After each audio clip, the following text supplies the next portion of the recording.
What is up, folks? It is Hobbs back here with you with another review for the 2022 film Killin Time. 3 Days in the Woods Part 2 is another name for the film Killin Time, which I don't know if this is a direct sequel or not because I don't know a whole lot about the film in terms of its previous history. If there is history, if there is even history on the film. But what I can do is go by what I've seen thus far on this film.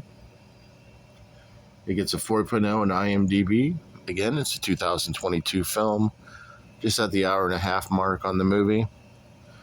You follow this group of podcasters, this true crime podcasters, and want to follow the killings of Darien Cross.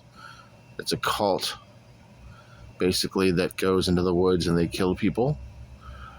And essentially, there is one survivor left who ends up going with the podcast to do some investigating of the previous history of the cult. As you can see here, there are 3 members of the cult right there in the front. I do believe Trixie is the bunny. She was the most entertaining person in the film. I don't know what it was, but she played that role really good, whoever that particular actress was. Just right on point. Anyways, getting back to the review. So they decide they're going to go into the woods. They're going to party first. Of course, what you do always before you go into the woods is you go into this remote cabin and you start getting partying, liquored up. You start getting high, horny, all of those things above. You start stripping down to yandies. And nice choices of lingerie, by the way. Hell yeah, for this film. You get a little bit of nudity in the film, if I'm not mistaken. So points for that. Points for creativity also on the opening sequence where someone is going down on a woman and she just happens to be getting her monthlies. So kudos to the nice little joke there. That was pretty interesting. Anyways, that's one of the opening sequences.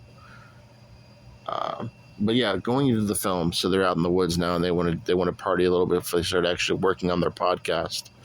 So the next day after they've gone and they've all had sex and drank and partied and gotten lit, they start getting picked off one by one by this cult group, and they've got to figure out a way to survive. And that's basically the premise of the film: how to survive. And is Darien Cross really alive, or is he not? You'll have to watch the film, because there could be a twist. He may not even be an existing person, or he may. I'm not going to tell you because I want you to watch the movie. So let's get into my thoughts here at the 3-minute mark of the movie.